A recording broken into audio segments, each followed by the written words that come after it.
Blog बनवते. तर आज एक छान अशी मी रेसिपी शेअर करणार आहे तुमच्यासोबत. तर आजची रेसिपी आहे फणसाची भाजी. खूप छान आणि खूप टेस्टी लागते. समर सीझन चालू झाला आहे, तर यस फणस आलेत मार्केटमध्ये. तर त्यासाठी आता आपण बनवणार आहोत छान फणसाची भाजीची रेसिपी. तर चला व्हिडिओ शेवटपर्यंत बघा. ही फणसाची भाजी आपण जी बनवणार आहे तर ती कोकण साईडला खूप फेमस आहे. आणि येस मला ती आवडते, खूप आवडते, कारण ती उन्हाळ्यातच ती आपल्याला सीझनल आहे. तर ती उन्हाळ्यातच आपण तिला बनवू शकतो. छान असा छोटासा फणस घ्यायचा आहे, जास्त पिकलेला नाही पाहिजे, कच्चा फणस घ्यायचा आहे. त्याला सुरीला थोडंसं आणि हाताला तेल लावून फणस मोठे मोठे तुकडे करून कट करून घ्यायचा आहे.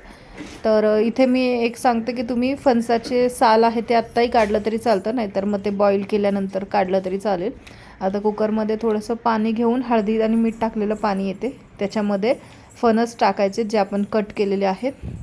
थोडंसं मीठ टाकायचं आहे आणि त्याच्या छान कुकरमध्ये 3 शिट्ट्या घ्यायच्यात, जेणेकरून तो फणस आहे तो शिजेल. त्याच्यामध्ये तेलही टाकले तिने आणि छान 3 शिट्ट्या घ्यायच्या त्याच्या कुकरच्या छान 3 शिट्ट्या झाल्यानंतर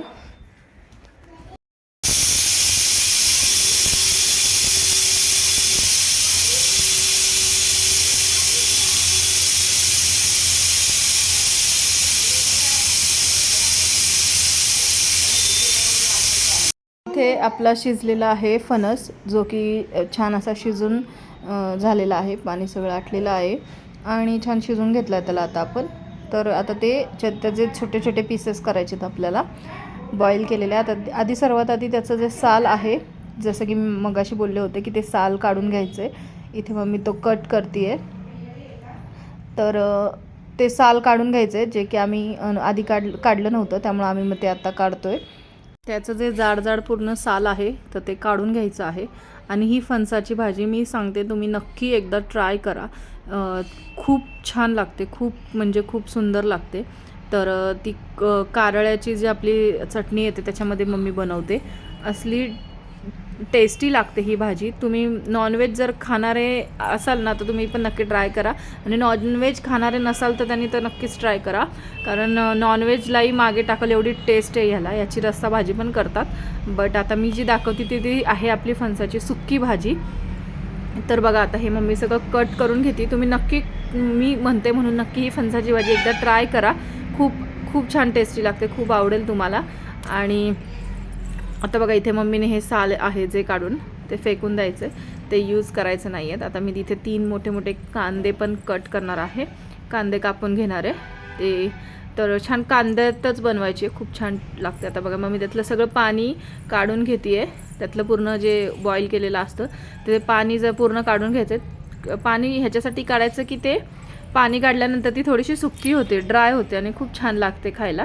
तुम्ही 1-2 चपाती नक्की त्याच्यासोबत एक्स्ट्रा खाल, याची मी गॅरंटी देते, जर तुम्ही अशा पद्धतीने ही फणसाची भाजी बनवली तर. काही गोष्टी स्पेसिफिक आहेत ज्या की मी सीझन वाईज खाते, म्हणजे ही फणसाची भाजी, ते फोडणीची कैरी, जसं मी मागच्या रेसिपीमध्ये सांगितलं होतं तसं ह्या ज्या गोष्टी आहेत ना त्या सीझन आला ना की त्या कंपल्सरी असतात, मॅन्डेटरी असतात. तर येस आता इथे मम्मीने सगळे जे फणस आहे जो त्याचे सालं वगैरे काढून आता त्याला बारीक कुस करून घेतला आहे, म्हणजे त्याचे जे थ्रेड्स वेगळे होतील असं छान त्याला आता तिने कुस करून घेतलेला आहे. बघा आता तुम्ही तो, आणि त्याच्यामध्ये जास्त काही इन्ग्रेडियंट्स नाही आहे, फक्त कांदा, ते काळे तीळ येतात, कारळे म्हणजे काळे तीळ, आणि लसूण, आणि मिरची पावडर, हळद, धने पावडर, आणि आपला जो कुठला घरगुती थोडाफार मसाला असेल तो. तर बघा आता इथे सगळे मम्मीने ते वेगवेगळे केलेले आहेत. आणि आता ती छान त्याची भाजी बनवणार आहे मस्तपैकी. भाकरीसोबत तर खूप छान लागते ही भाजी, भाकरीसोबत, तांदळाची भाकरी आणि ज्वारीची भाकरीसोबत. नॉनव्हेजलाही मागे टाकेल मी तर म्हणते, माझी तर प्रायोरिटी आहे उन्हाळ्यात. तर आता इथे मम्मीने कढईत तेल गरम करत ठेवले. आता त्याच्यामध्ये ती टाकणार आहे मोहरी छान तडतडली की त्याच्यामध्ये आपल्याला टाकायचं आहे कांदा. तर इथे तेल गरम झालेलं आहे. आता मम्मीने छान त्याच्यामध्ये मोहरी टाकून घेतली आहे, आणि मोहरी छान झाली की ते तडतडली की त्याच्यामध्ये आता ती कांदा टाकणार आहे. कांदा छान जास्त टाकायचा आहे, ज्याने टेस्ट खूप छान चांगली येते. कांदा थोडासा जास्त वापरायचा आहे. आता ती मम्मी छान कांदा परतून घेते तिथे. आता त्याच्यामध्ये कांदा परतून झाल्यानंतर आपल्याला जे सुके मसाले आहेत ते टाकायचे. तर ती त्यासाठी टाकणार आहे सर्वात आधी हळद आपण बॉईल करताना पण थोडीशी टाकली होती. त्याचबरोबर आहे धने पावडर. जास्त काही इन्ग्रेडियंट्स लागत नाही, खूप सोपी आणि पटकन होणारी रेसिपी आहे. तर त्याचबरोबर तिने टाकलेलं आहे मीठ. ह्या प्रॉपर आमच्या कोकणातल्या डिशेस आहेत, ज्या की मम्मी कोकणातली ऑब्वियसली. तर ह्या सगळ्या तिथेच बघायला भेटतात खूप जास्त. आपल्या पुण्या साईडला किंवा सिटी साईडला खूप कमी बघायला भेटतात फणसाची भाजी वगैरे. तर आता तिने त्याच्यामध्ये टाकलेली आहे मिरची पावडर. इथे थोडीशी तिने लाल मिरची पावडर पण टाकली होती आणि बेडगी मिरची पावडर पण टाकली होती. आणि आपला जो घरगुती मसाला असतो तिने तो पण टाकला होता, थोडासा कांदा मसाला. कारण आमच्या घरात सगळे स्पायसी खातात, त्याच्यामुळे फिक्कं खात नाही. तुम्ही जर स्पायसी खाणार नसाल तर थोडंसं तुमच्या टेस्टनुसार तुम्ही मिरची पावडर कमी जास्त करू शकता. आता इथे छान मिरची पावडर मिक्स वगैरे करून घेतलेलं आहे सगळं.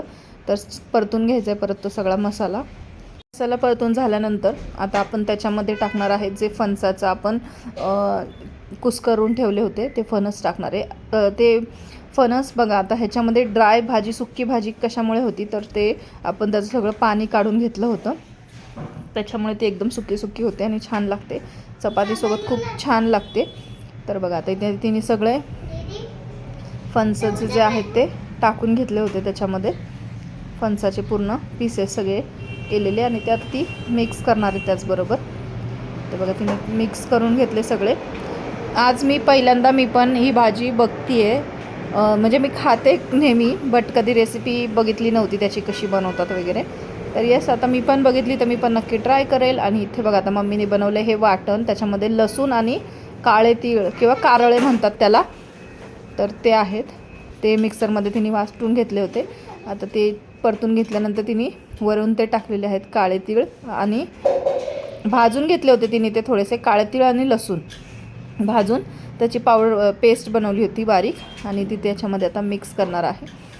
तर खूप कमी इन्ग्रेडियंट्समध्ये आणि झटपट होणारी भाजीची रेसिपी आहे. उन्हाळा आला आहे, तुमच्याकडे फणस नक्की असेल. थोडासा कच्चा फणस घ्यायचा, छोटे छोटे मार्केटमध्ये भेटतात भाजीचे फणस वेगळे असतात ते पण भेटतात. तर येस अशी बनवा, छान अशी टेस्टी भाजी. सोपी आहे. कारळ्याची चटणी पण भेटते तर ती डायरेक्ट पण टाकली तरी चालेल. येस अशी छान टेस्टी. आता तिला वाफ घेऊन द्यायची एक छान अशी. बघा आता वाफ आलेली आहे, एक 5 मिनटं झाकून त्याची वाफ घ्यायची आणि ही खाण्यासाठी आपली टेस्टी अशी फणसाची भाजी खाण्यासाठी रेडी झालेली आहे. तर येस नक्की बनवा आणि मला नक्की कमेंट करा की तुम्ही फणसाची भाजी बनवली आणि कशी झाली कोकणी स्टाईलनी. तर बघू शकता किती छान दिसायलाच इतकी सुंदर दिसते आहे, तरी विचार करा तुम्ही टेस्ट काय लागत असेल.